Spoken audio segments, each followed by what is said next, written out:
We continue our series of SEC football previews. Today we're going Mississippi State with my friend Stephen Ray, or Stingray, as he's more popularly known as. He is at 100.9 in Tuscaloosa, Alabama. He follows the Mississippi State program and a lot of other programs closely. Stephen, thanks for joining us today. Hey, man, how are you doing? Excellent, man. Boy, lots to talk about with State. Yes. Nobody had a more interesting last couple of months of the season. That Oh, wasn't yeah. obviously in a good way. The passing of Mike Leach, Zach Arnett has taken over. What has just this last month or two been like in the Mississippi State football community?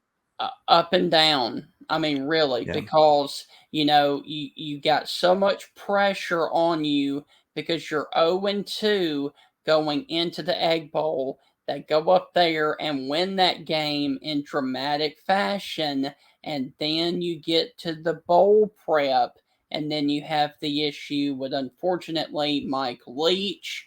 And then, of course, you name Zach Arnett, the brand new head coach there at Mississippi State. And so it's been a real turnover just simply because he's completely gotten his new staff in, and it's going to be interesting to see how well Mississippi State does moving forward and what kind of offense and defense they look to have later this year in 2023.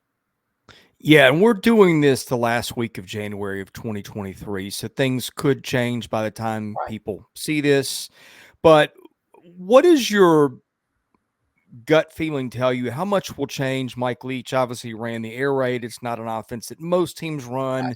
Right. You could have a defensive switch too. What do you think this is going to look like going forward in terms of schemes and things like that?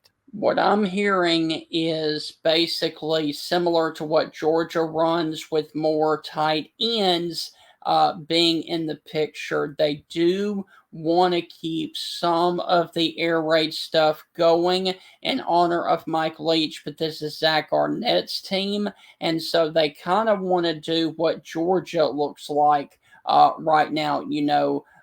Basically pass when you have to and rely on a solid defense and then run the ball occasionally, which Mike Leach was not a fan of until late in his career.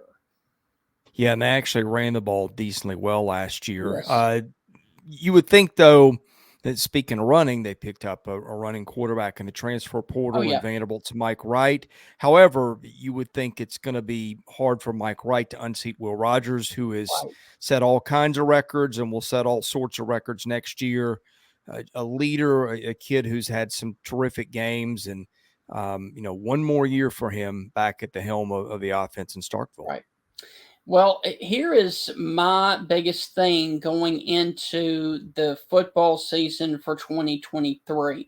The first year Mississippi State under Mike Leach in the air raid gave up an absolute ton of sacks because their offensive line was not accustomed to playing in the air raid. Now, come at a couple years later, you got an offensive line that is known for pass blocking against the air raid, and now here we go again, changing the scheme again. The key for me coming up this season is going to be how well the offensive line can go from the air raid scheme to whatever Zach Arnett wants to, and how quickly they can mesh together will tell us a lot about this Mississippi State team moving forward. Stephen, what's that look like on the offensive line in terms of what they have coming back and your outlook for them?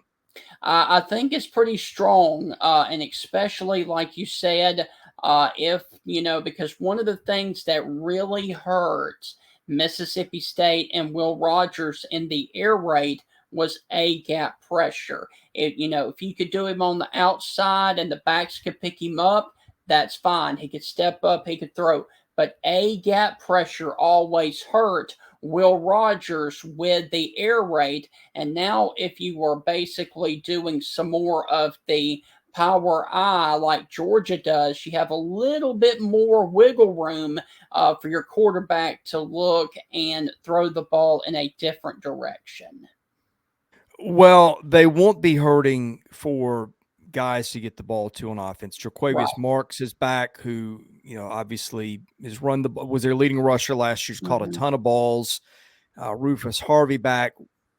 Robert Thomas went to Georgia, where he Yep. may or may not play after that awful incident. Yes. Griffin's back. I think Caleb Ducking is back. Jaden Wally, Justin Robinson, Austin Right. Williams. I mean, these guys seem like they've caught uh, just a ton of passes. What it Yes. doesn't seem like they have. But point being is that there's not going to be a lot of offenses in the country, probably not any offenses. And again, we're doing this January, so stuff could change. I Right. wouldn't think there's a team in the country that has more returning guys who've caught a bunch of balls than Mississippi State has. And Chris, I'll also say this too. If you happen to miss in recruiting on the big recruiting day, hey, you can always hit Yep. up the transfer portal and go, hey, come play for me, Mississippi Yep. State, brand new head coach, and my new identity here, and help me build the program the way I want to do it. Come play for the Bulldogs, come play for me. And so that really helps because, the transfer portal, I think there is another window that opens Yep. right around the 1st of May. So if May. you miss out, you can always hit up the transfer portal for wherever you have the biggest holes coming out of spring ball. That's an easy sell when you've gone 9-4 also. Mhm. But the thing about them, they've improved on defense. Last year, Oh, sometimes yes. it looked bad against the elite teams, but a lot of times it was a solid unit. Right. It's not quite what it is on offense in terms of returnees, but I mean, Jet Johnson, who's Yeah. been around for a while and made a ton of tackles, is back. To Cameron Richardson back. I think we said Tyrus Wheat is back. Mhm. Some guys that you look down the tackle sheet, I think a lot of these guys are back from a year ago. What do you expect from the defense? Who are the guys to watch? Well, it's going to be real interesting to try and fill a void for Emmanuel Forbes because that guy Yeah, was a that's a ball big hawk. void. But I will also say this, regardless of whoever is going to be there on the field, you're still going to see a very aggressive defense just simply because Zach Arnett is still head of the defense and calling it. And so I look for Mississippi State to continue what they did last year and the year before, continue to be a blitz happy defense and basically put a lot of pressure. And especially if you don't pick up the pressure and you actually have, your wide receivers can't get open, that's going to spell trouble for your quarterback. Yeah, and Forbes was so good at just Yes. not just making plays, taking advantage of that, but running those back for six Oh, on yeah. more than one occasion. Yeah. The schedule. It's an interesting one. Opening game with Southeastern Louisiana. Yep. The return trip, Arizona coming to Starkville. That was a pretty good game for maybe a half last year. State got Hmm. a nice win out on the road with the time change. Right. Then, my goodness, maybe the toughest 3-game stretch in the country that anybody will play. LSU at home, at South Carolina, Alabama at home. Yeah. That's going to be the part that I think makes or breaks their schedule. I think if State comes out of that, say 3-2, that's a Yeah. win, don't you think? I do. But here's the thing though. Let's go back now. Obviously, I'm not predicting this to happen. But what happened when to Alabama back in 2014? Brand new quarterback. You had Blake Yeah. Sims taking over. Alabama's first road game was in Oxford. Mississippi State gets Alabama early. Uh-huh. You don't know exactly who the quarterback is going to be for Alabama at that point because they are trying to replace Bryce Young going on the road in Cowbell Nation. The Yeah. Alabama needs to be on upset alert just because it is early in the season, and teams usually, if they're going to get Alabama, it is early in the season. South Carolina got them early in the Yeah. season, and so did, like we said, Ole Miss twice. Yeah, and that's probably the time to catch Carolina too. Carolina Yeah, seems to play better that last November on. But right. with Alabama, State has not matched up well with Alabama recently. No. But Alabama loses a ton of people, Oh, Stephen, a yeah, ton of people. Yeah, it's going to be a very different team that I don't have a really good feel for yet. right. Okay, moving on from there, Western Michigan game they should Mhm. win in a bye week. Then come road trips to Arkansas and Auburn. And Auburn, that's another one that you might wish you had earlier Yeah, on the schedule, because Hugh Freeze at that point, it could be really clicking for him. That's right. one of the mystery teams of the league. And then here's a couple more. Kentucky at Texas A&M.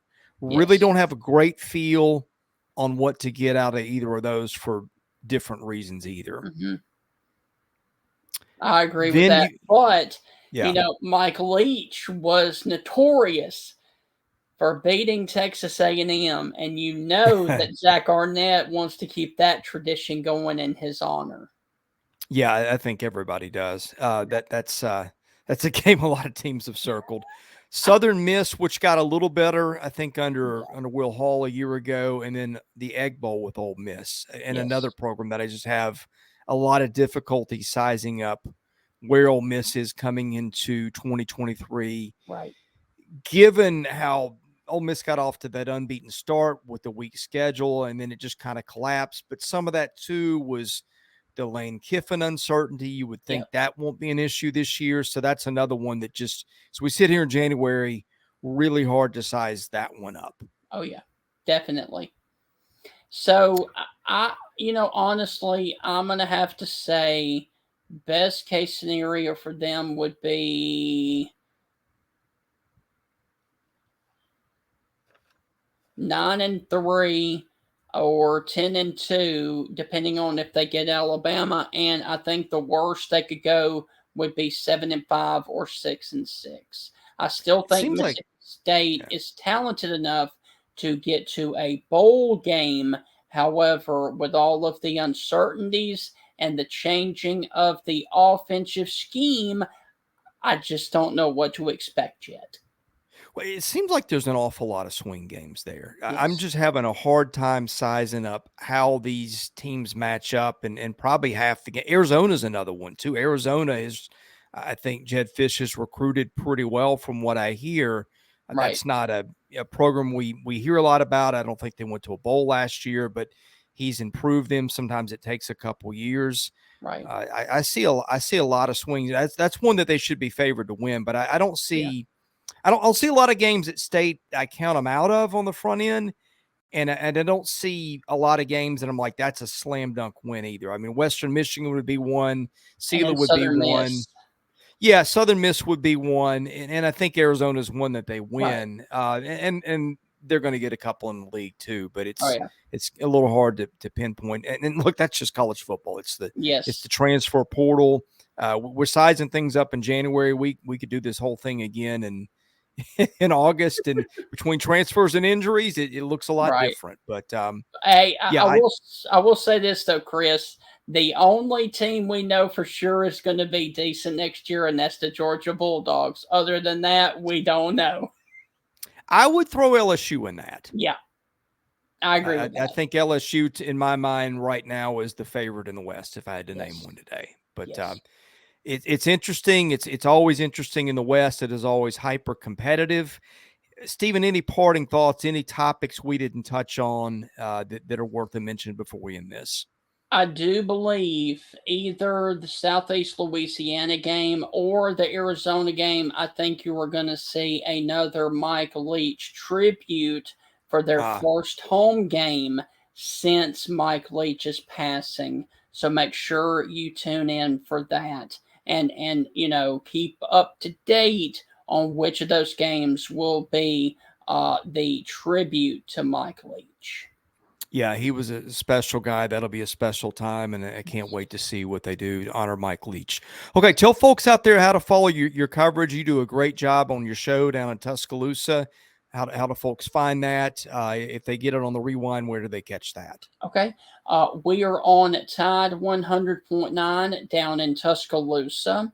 And we've got some other things in the works as well. And we've had Chris on from time to time to talk about Vanderbilt and the other SEC teams as well. And you can also find the Stingray Show on Apple Podcast or the Spotify app.